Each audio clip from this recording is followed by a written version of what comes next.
This week on the Effective Executive podcast and for the YouTube channel that I'm recording this for, I'm going to talk about a couple things, but I also want to start with an announcement, which is last week I had discussed putting a video together on YouTube.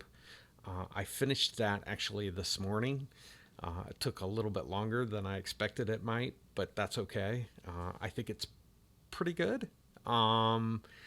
The tool that I want executives to become familiar with is the SPC tool. And so you'll find it in the YouTube channel under Getting Started. I think it's that important. It's one of 3 videos that I have out in getting started in becoming an effective executive. The first one being the difference between being an efficient and effective executive, difference between analytical and synthetic thinking, and then statistical process control is a huge element of this. And as I say in the video multiple times, it's a tool not being used by executives. It's not being used in general by organizations. So if you're looking for a competitive advantage, either for your career or for your organization, using statistical process control will help you not only make better decisions, but it's the only way I have found that you can tell whether things are getting better or not with data. It's that impactful, and yet I go in to speak with executives and I ask them about it, and some of them aren't familiar with it. Some of them have heard of it. And isn't that for the front line? And what does it have to do with me? Those are the types of questions I'll typically get. But it's something, to be honest with you, everybody should use. If anybody's using data and you're not using a time series data over time, you should be using statistical process control. It can help you, like I said, make better decisions, use data effectively, and it's going to help you take just data information into knowledge. So that's all I'll say about that. I do have a tool available for purchase if you're interested in it. Software is expensive for SPC for God knows what reason, but I'm making it $50. You're going to find it around $300 on up for SPC, and I just don't think executives need anything that robust for the types of data that you're going to be looking at. So it's available at the95method.com/data tool, all one word. And so that's all I'll say about that. But I do encourage you to go out and listen to and watch the video. It's 18 minutes long. I tried to make it shorter, but to cover all the bases, the basic things I thought were important to understand for an executive, it took me 18 minutes.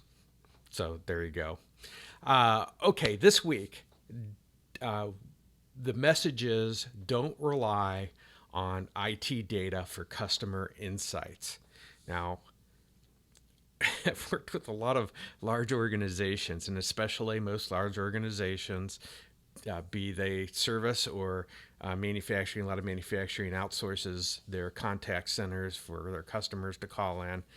I don't always think that's a good idea, but that's the way the world has with our analytical thinking and breaking the pieces apart, and I don't do that very well, so I outsource it. You don't want to be outsourcing your contact with customers, in my opinion.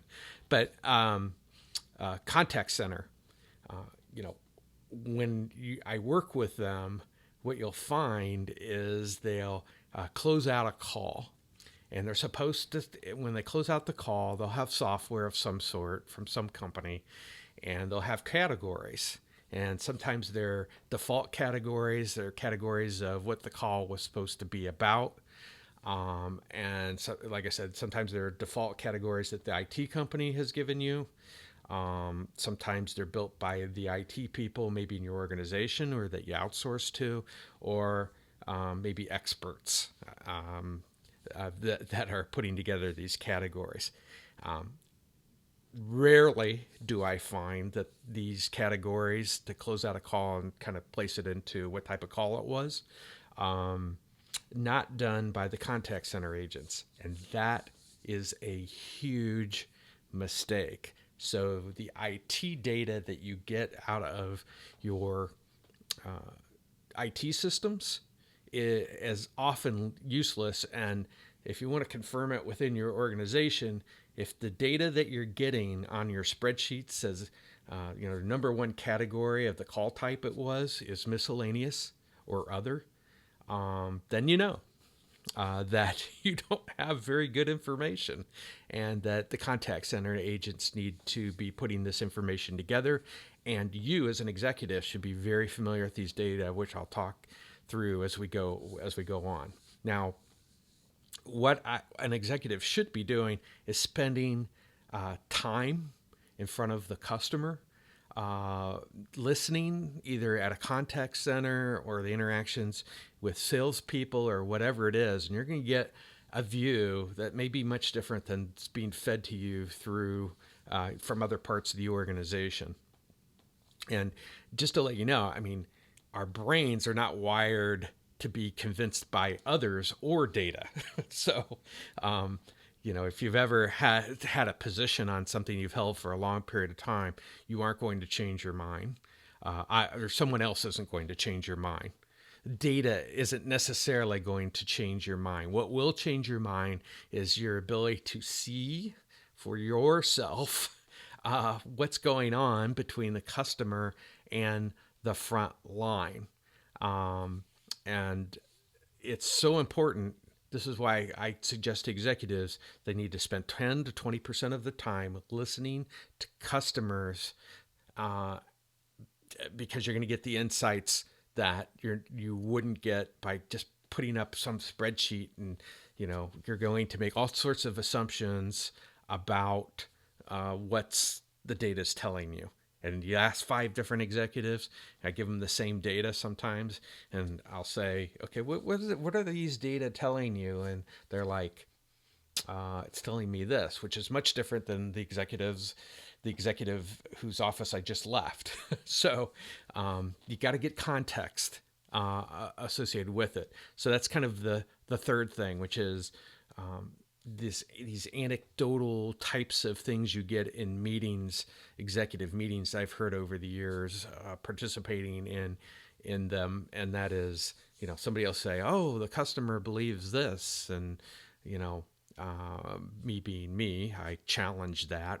How did you conclude that the executive or the customer believes that? Sometimes it's from data. Sometimes it's from some person told them, sometimes from their own experience they had 50 years ago, or even if it's 2 years ago, even if it's 6 months ago. Things change very quickly nowadays with regards to customers and what's going on with them. So you got to get the context of the data to be able to have a discussion and to make decisions off of what the data are actually telling you. And again, 10 to 20% of your time as executive, to me, is a bare minimum to go out and listen, get enough knowledge about it. Now, I want to emphasize also why you're listening, what's important to the customer, right? This is some of the things that you should be gleaning off of it. And I go through this in my executive education program. I give you a method to go through this process so that when you go, and let's say you go to a contact center, that you can look through a customer lens, and you can do it on your own. And I usually suggest that executives do it on their own before they involve their team, just to kind of get a sense of what's going on. But you can do it with your team. It doesn't necessarily matter. Maybe you have a very close knit team. But you or your team can take you step by step of things you can do in order to get insights through what the customer is looking at. Now, this begins to build what I call a system map. So we're talking about building synthetic thinking in executives. That is not natural. You have to learn it. And the best way for you to learn it is studying your own organization, studying Toyota or Disney or whatever else may be helpful in learning the tool, but you are going to get more insight, obviously, studying your own organization. And so the first part of building a system map of your organization is looking through that customer lens. And then I've built what I call a thinking lens you go through to understand, why do you do the things that you do when you interact with customers. This will give you a complete picture of your organization at a very high level, but enough detail that you can get into to get insights and develop new theories about the way maybe that the company could operate better. And it becomes a touchstone. If you build one of these system maps, you guys will always be talking about it and adjusting it and updating it and doing those types of things. You need that touchstone to kind of ground yourself in the customer and not make guesses about what the customer is telling you when you look at IT data, or mine for data and all the words that are used today. Data needs context. And in order to get that context, have a method. I've got a method. You may have something different, and that's fine. But I have a method that will walk you through step by step. So that's what I wanted to cover this week. I hope that you'll take the opportunity to watch the YouTube channel, and the tool, SPC tool, is so important. I'm sorry that the video was 18 minutes long, but like I said, when you watch it, I don't think you'll think there's a lot of fluff in there. I went through succinctly as possible to kind of take you through from beginning to end. That's it for this week. I'll talk to you next Monday, or potentially see you next Monday.